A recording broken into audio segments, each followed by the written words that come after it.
اچھا، ایک سوال ہے، کیا ایسا ہو سکتا ہے کہ جو کچھ ہم سوچتے ہیں اس کا سیدھا اثر ہمارے جسم پر پڑے؟ مطلب صرف خیالی طور پر نہیں، بلکہ کیا ہمارے عقیدے، ہمارے ہارمونز، ہماری بھوک، یہاں تک کہ ہماری طاقت کو بھی بدل سکتے ہیں؟ یہ سوال بظاہر جتنا سادہ ہے اس کا جواب اتنا ہی گہرا ہے، اور آج ہم جن ذرائع پر بات کر رہے ہیں ان کے مطابق جواب ہے ہاں، بالکل ہو سکتا ہے۔ زبردست! تو آج کی ہماری گفتگو کا موضوع انسانی ذہن کی چھپی ہوئی طاقت اور مائنڈ سیٹ کا تصور ہے۔ جی۔ اور یہ واضح رہے کہ یہ صرف اچھا سوچو اچھا ہوگا والی بات نہیں ہے، اس کے پیچھے باقاعدہ سائنس ہے۔ یہ ساری معلومات اسٹینفورڈ یونیورسٹی کی پروفیسر اور وہاں کی مائنڈ اینڈ باڈی لیب کی ڈائریکٹر ڈاکٹر عالیہ کرم کی شاندار تحقیق پر مبنی ہے۔ بالکل، ڈاکٹر کرم مائنڈ سیٹ کی بڑی دلچسپ تعریف کرتے ہیں۔ وہ کہتے ہیں کہ یہ ہمارے ذہن کی سیٹنگز ہیں۔ ذہن کی سیٹنگز جیسے فون میں ہوتی ہیں؟ بالکل، جیسے فون میں سیٹنگز ہوتی ہیں، وائی فائی، برائٹنس، نوٹیفیکیشنز، اسی طرح ہمارے دماغ میں بھی کچھ بنیادی سیٹنگز ہوتی ہیں۔ یہ وہ گہرے عقائد ہیں جو ہم نے دنیا، اپنی صلاحیتوں اور اپنی صحت کے بارے میں بنا رکھے ہیں۔ ذہن کی سیٹنگز، یہ سننے میں بہت آسان لگتا ہے، لیکن اس کا اصل مطلب کیا ہے؟ مطلب روزمرہ زندگی میں یہ کیسی نظر آتی ہیں؟ یہ ہر جگہ ہیں۔ مثال کے طور پر دنیا کے بارے میں ہماری ایک بنیادی سیٹنگ ہوتی ہے۔ کیا دنیا ایک محفوظ اور دوستانہ جگہ ہے، یا یہ ایک خطرناک جگہ ہے جہاں ہر وقت محتاط رہنا پڑتا ہے؟ کیا دنیا میں وسائل کی فراوانی ہے یا ہر چیز کی کمی ہے اور ہمیں ہر چیز کے لیے لڑنا پڑے گا؟ یہ دونوں ہی نقطے نظر ہیں، کوئی ایک مکمل سچ نہیں ہے۔ ٹھیک ہے، اور یہی بات ہماری اپنی ذات پر بھی لاگو ہوتی ہوگی۔ جیسے کچھ لوگ سمجھتے ہیں کہ ذہانت پیدائشی ہوتی ہے، جتنی مل گئی بس اتنی ہی رہے گی، جبکہ دوسرے سوچتے ہیں کہ اسے محنت سے بڑھایا جا سکتا ہے۔ یہ بھی تو ایک سیٹنگ ہی ہوئی۔ بالکل، اور صحت کے بارے میں تو یہ سیٹنگز کمال کا اثر دکھاتی ہیں، جیسے تناؤ یا اسٹریس۔ کیا یہ ایک جان لیوا چیز ہے جو ہمیں بیمار کر دے گی، یا یہ ایک چیلنج ہے جو ہمیں مضبوط بناتا ہے؟ اور کھانا بھی، کیا صحت بخش کھانا ایک بدمزہ سزا ہے جسے زبردستی نگلنا پڑتا ہے، یا یہ ایک لذیذ اور توانائی بخش تحفہ ہے؟ بالکل یہی۔ صحیح یا غلط؟ کچھ نہیں، یہ صرف ہمارے ذہن کی سیٹنگز ہیں۔ لیکن یہاں سب سے اہم سوال یہ ہے کہ تو کیا ہوا؟ یہ سیٹنگز کرتی کیا ہیں؟ یہی تو سارا کھیل ہے۔ یہ سیٹنگز ہماری حقیقت بناتی ہیں۔ ڈاکٹر کرم کی تحقیق بتاتی ہیں کہ یہ 4 طریقوں سے کام کرتی ہیں۔ اچھا؟ پہلا ہے توجہ، یعنی اٹینشن۔ یہ سیٹنگز ایک فلٹر کی طرح کام کرتی ہیں اور طے کرتی ہیں کہ ہم دنیا میں کس چیز پر دھیان دیں گے۔ جیسے؟ اگر آپ کی سیٹنگ ہے کہ دنیا خطرناک ہے، تو آپ کا دماغ بھیڑ میں بھی صرف مشکوک چہروں کو ہی نوٹس کرے گا۔ ٹھیک ہے، توجہ والی بات تو سمجھ آتی ہے کہ ہم وہی دیکھتے ہیں جو ہم دیکھنا چاہتے ہیں، لیکن آپ نے کہا 4 طریقے، باقی کیا ہیں؟ دوسرا ہے جذبات، یعنی ایموشنز۔ ہماری سیٹنگز طے کرتی ہیں کہ کسی بھی صورتحال میں ہم کیسا محسوس کریں گے۔ تیسرا ہے تحریک، یعنی موٹیویشن۔ یہ ہمیں کسی کام کو کرنے یا اس سے بچنے پر اکساتی ہیں۔ لیکن چوتھا طریقہ سب سے حیران کن ہے۔ وہ کیا ہے؟ وہ ہے ہمارا جسمانی رد عمل، یعنی فزیولوجی۔ اور یہاں بات صرف محسوس کرنے کی نہیں ہو رہی۔ یہ سیٹنگز ہمارے جسم کے اندر حقیقی قابل پیمائش تبدیلیاں لاتی ہیں۔ ہمارے ہارمونز، ہمارا میٹابولزم، ہمارا بلڈ پریشر، سب کچھ۔ ٹھیک ہے، اب یہ دعویٰ بہت بڑا ہے، کیونکہ بہت سے لوگ اسے صرف مثبت سوچ کہہ کر مسترد کر دیں گے۔ کیا ہمارے پاس کوئی ٹھوس ثبوت ہے کہ یہ صرف اچھا محسوس کرنے سے زیادہ کچھ ہے؟ جی۔ کیا واقعی ایک عقیدہ میرے دل کی دھڑکن کو بدل سکتا ہے؟ یہ تو سائنس فکشن لگتا ہے۔ بالکل یہی شک سائنسدانوں کو بھی تھا، اور اسی لیے اس پر اتنی تحقیق کی گئی۔ ذرائع میں ایک خاتون کی زبردست مثال ہے جنہیں جہاز میں اڑنے سے شدید خوف آتا تھا۔ اچھا؟ 10 سال سے وہ اس خوف کا شکار تھیں۔ انہیں متلی ہوتی تھی، پسینے آتے تھے، دل کی دھڑکن تیز ہو جاتی تھی۔ ہاں، یہ بہت عام خوف ہے، لوگ اس کے لیے سالوں تھیریپی کرواتے ہیں۔ بالکل، لیکن اس خاتون نے جب ڈاکٹر کرم کا کام پڑھا تو انہوں نے اپنے اس خوف کو ایک بیماری کے بجائے اپنے ذہن کی ایک پرانی سیٹنگ کے طور پر دیکھنا شروع کیا۔ ایک پرانی سیٹنگ؟ جی، ان کے ذہن میں ایک سیٹنگ تھی، اڑان = بیماری اور خطرہ۔ یہ سیٹنگ شاید کبھی ان کی حفاظت کے لیے بنی تھی، لیکن اب یہ ان کے خلاف کام کر رہی تھی۔ تو صرف یہ سوچ بدلنے سے کہ یہ ایک پرانی سیٹنگ ہے، ہوا کیا؟ 10 سال کا خوف کیسے ختم ہو گیا؟ آئیے ان 4 طریقوں کو یہاں لاگو کرتے ہیں۔ پہلے جب وہ جہاز میں بیٹھتی تھی تو ان کی توجہ صرف اپنے جسم پر ہوتی تھی. اچھا. ہاتھوں میں ہلکی سی نمی، پیٹ میں ذرا سی گڑبڑ، ہر چھوٹی چیز خطرے کی گھنٹی لگتی تھی. ظاہر ہے کیونکہ ان کی سیٹنگ ہی خطرے والی تھی. بالکل. اس توجہ کی وجہ سے ان کے اندر شدید خوف اور گھبراہٹ کے جذبات پیدا ہوتے تھے. پھر ان کی تحریک صرف یہی ہوتی تھی کہ کسی طرح جہاز سے بھاگا جائے یا اگلی بار سفر ہی نہ کیا جائے. اور آخر میں سب سے اہم، ان کا جسم واقعی بیماری کی علامات پیدا کرنے لگتا تھا. ان کا جسمانی رد عمل اس سیٹنگ کو حقیقت بنا دیتا تھا. یہ خودکار سائیکل تھا جو ہر بار چل پڑتا تھا. اور جب انہوں نے اسے پرانی سیٹنگ کہا تو انہوں نے اس سائیکل کو توڑ دیا. انہوں نے خود سے کہا، اوہ یہ میرا جسم نہیں ہے جو بیمار ہو رہا ہے، یہ تو بس میری پرانی سیٹنگ چل پڑی ہے. واہ.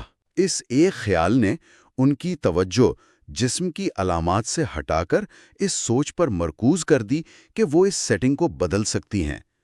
اس سے ان کے جذبات پرسکون ہوئے اور ان کا جسمانی رد عمل بھی بدل گیا. بغیر کسی دوا یا لمبی تھیراپی کے، صرف مائنڈ سیٹ کو پہچاننے سے. یہ سن کر میرے ذہن میں وہ مشہور پلاسیبو اثر آ رہا ہے جہاں لوگوں کو چینی کی گولی دے کر کہا جاتا ہے کہ یہ اصلی دوا ہے اور وہ ٹھیک بھی ہو جاتے ہیں. بالکل. کیا یہاں بھی کچھ ویسا ہی ہو رہا ہے؟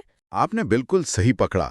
پلیسیبو اثر اس بات کا سب سے بڑا ثبوت ہے کہ ہمارا یقین ہمارے جسم کے اندر موجود شفا دینے والے نظام کو متحرک کر سکتا ہے. ڈاکٹر کرم اسے ذہن بمقابلہ مادہ یعنی مائنڈ اوور میٹر نہیں کہتے، جو کہ ایک پرانا تصور ہے. وہ کہتے ہیں کہ یہ ذہن اور مادہ یعنی مائنڈ اینڈ میٹر کا معاملہ ہے. ذہن اور مادہ، اس کا کیا مطلب ہے؟ اس کا مطلب ہے کہ کسی بھی علاج کا کل اثر دو چیزوں کا مجموعہ ہوتا ہے. ایک تو خود دوا کے کیمیائی اجزاء، ٹھیک ہے، اور دوسرا اس دوا پر ہمارا یقین یا مائنڈ سیٹ. ایک تحقیق میں مائیگرین کے مریضوں کو اصلی دوا دی گئی، لیکن انہیں بتایا گیا کہ یہ پلیسیبو یعنی نقلی گولی ہے. نتیجہ یہ نکلا کہ دوا کی تاثیر آدھی رہ گئی. کیا واقعی؟ جی، ہمارا مائنڈ سیٹ دوا کے اثر کو کم یا زیادہ کر سکتا ہے. واہ، یہ تو کمال ہے. اور اسی بات کو ثابت کرنے کے لیے ڈاکٹر کرم کی وہ مشہور ملک شیک سٹڈی ہے جس کا میں نے سنا ہے. یہ تحقیق واقعی آنکھیں کھول دیتی ہے. ہاں، یہ ایک بہت ہی سادہ مگر شاندار تجربہ تھا. انہوں نے کچھ لوگوں کو لیب میں بلایا اور انہیں 2 مختلف مواقع پر ایک ملک شیک پلایا. اب مزے کی بات یہ ہے کہ دونوں بار ملک شیک بالکل ایک جیسا تھا، 380 کیلوریز والا. لیکن ان لوگوں کو یہ نہیں بتایا گیا ہے نا، انہیں کچھ اور کہانی سنائی گئی. جی بالکل. ایک بار ملک شیک کو ایک ایسے لیبل کے ساتھ پیش کیا گیا جس پر لکھا تھا انڈلجنٹ یعنی پرلطف شیک، اور بتایا گیا کہ اس میں 620 کیلوریز ہیں، بہت زیادہ فیٹ اور چینی ہے. یعنی ایک بھرپور مزیدار شیک. جی. اور دوسری بار انہی لوگوں کو وہی شیک ایک دوسرے لیبل کے ساتھ دیا گیا جس پر لکھا تھا سینسیبل یعنی صحت بخش شیک، اور بتایا گیا کہ اس میں صرف 140 کیلوریز ہیں. یہ بہت لائٹ ہے. اچھا، تو ایک ہی چیز کو 2 بالکل مختلف کہانیوں کے ساتھ پیش کیا. اور اس دوران وہ ناپ کیا رہے تھے؟ وہ ان کے خون میں بھوک کے ہارمون گریلن کی سطح ناپ رہے تھے. گریلن؟ جی، یہ وہ ہارمون ہے جو تب بڑھتا ہے جب ہمیں بھوک لگتی ہے، اور جب ہم کھا لیتے ہیں تو یہ گر جاتا ہے، جس سے دماغ کو پیٹ بھرنے کا سگنل ملتا ہے. ٹھیک ہے. سائنسدانوں کا خیال تھا کہ کیونکہ دونوں بار کیلوریز ایک جیسی تھیں تو جسم کا رد عمل بھی ایک جیسا ہوگا. لیکن ایسا نہیں ہوا. بالکل نہیں. نتیجہ ناقابل یقین تھا. جب لوگوں کا خیال تھا کہ وہ 620 کیلوریز والا گاڑھا پرلطف شیک پی رہے ہیں تو ان کے جسم نے ویسا ہی رد عمل ظاہر کیا. ان کا بھوک کا ہارمون گریلن 3 گنا تیزی سے گرا. 3 گنا؟ جی.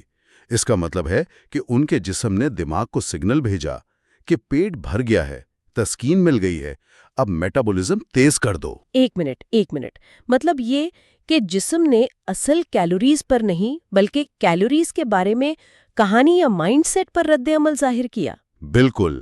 اور جب انہی لوگوں نے یہ سوچ کر شیک پیا کہ یہ صرف 140 کیلوریز والا پتلا سا صحت بخش شیک ہے تو ان کا ہارمون بہت ہی کم گرا. اچھا. ان کے جسم کو تسکین کا احساس ہی نہیں ہوا. جسم کہہ رہا تھا مجھے پوری خوراک نہیں ملی، مجھے مزید بھوک لگے گی، میٹابولزم کو سست رکھو. حالانکہ دونوں بار کیلوریز برابر تھیں۔ یہ تو پاگل پن ہے۔ مطلب میرا جسم میری زبان سے زیادہ میرے دماغ کی سنتا ہے۔ اس کا مطلب تو یہ ہوا کہ میں جو سلاد کھاتے ہوئے جرم یا محرومی محسوس کرتی ہوں کہ کاش میں برگر کھا رہی ہوتی، تو وہ احساس شاید سلاد کے فائدے کو ہی کم کر رہا ہے۔ آپ نے اس تحقیق کا نچوڑ پکڑ لیا ہے۔ اصل مسئلہ پرہیز یعنی ریسٹرینٹ کا مائنڈ سیٹ ہے۔ جب ہم یہ سوچ کر کھاتے ہیں کہ مجھے نہیں کھانا چاہیے یا میں ڈائٹ پر ہوں، تو یہ ہمارے جسم کو محرومی کا سگنل دیتا ہے، جس سے بھوک اور بڑھتی ہے۔ اور ہمارا میٹابولزم بھی سست ہو جاتا ہے تاکہ توانائی بچا سکے۔ تو پھر بہترین مائنڈ سیٹ کیا ہے؟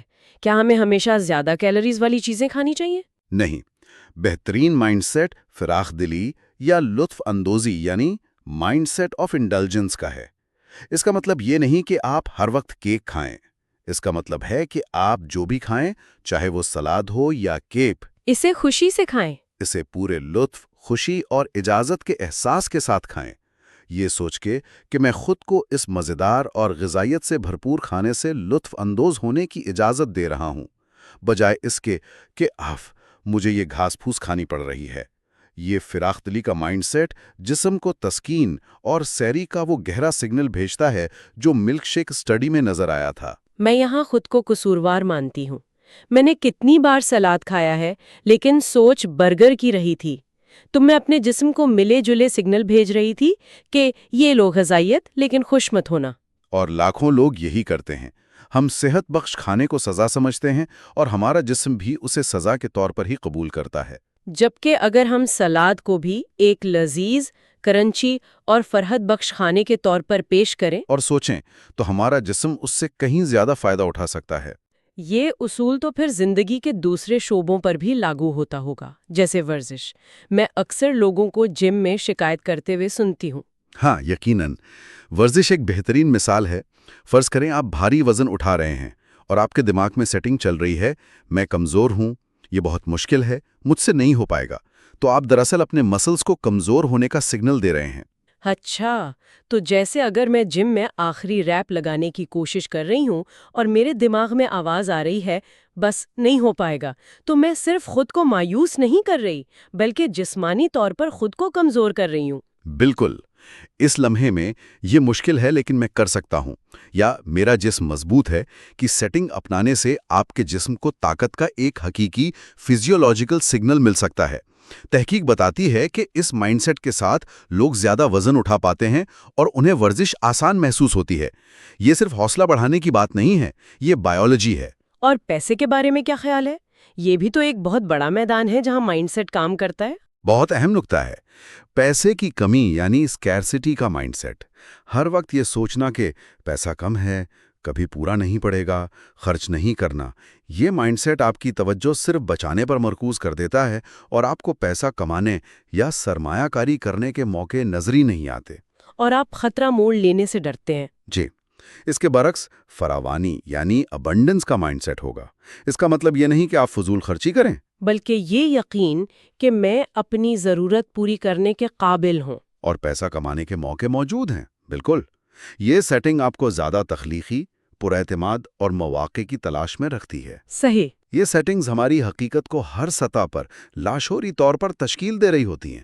تو آج کی گفتگو کا خلاصہ یہ ہے کہ ہمارے مائنڈ سیٹ صرف اچھے خیالات نہیں، بلکہ یہ ہمارے دماغ کی وہ گہری سیٹنگز ہیں جنہیں ہم اپنی مرضی سے بدل سکتے ہیں، اور یہ نہ صرف ہماری توجہ، جذبات اور تحریک پر اثر انداز ہوتی ہیں، بلکہ حیران کن طور پر ہماری بائیولوجی کو بھی کنٹرول کرتی ہیں۔ اور اس علم کو استعمال کرنے کا ایک بہت ہی عملی طریقہ ہے۔ ڈاکٹر کرم کا مشورہ یہ ہے کہ اپنی زندگی کے کسی بھی چیلنج، مسئلے یا مقصد کو دیکھیں اور خود سے صرف ایک سوال پوچھیں، اس صورتحال میں میرے لیے سب سے مفید مائنڈ سیٹ کون سا ہو سکتا ہے؟ اس کی کوئی مثال دیں؟ ضرور۔ اگر آپ ایک مشکل پروجیکٹ پر کام کر رہے ہیں تو یہ ناممکن ہے کہ سیٹنگ کے بجائے آپ پوچھ سکتے ہیں، کیا یہ قابل انتظام ہے؟ اگر میں اسے چھوٹے حصوں میں تقسیم کر دوں، کا مائنڈ سیٹ زیادہ مفید ہوگا۔ اگر آپ بیمار ہیں تو میرا جسم کمزور ہے کہ بجائے کیا میرا جسم خود کو ٹھیک کرنے کی صلاحیت رکھتا ہے، کا مائنڈ سیٹ بہتر ہے۔ صرف یہ سوال پوچھنا ہی تبدیلی کا آغاز ہے۔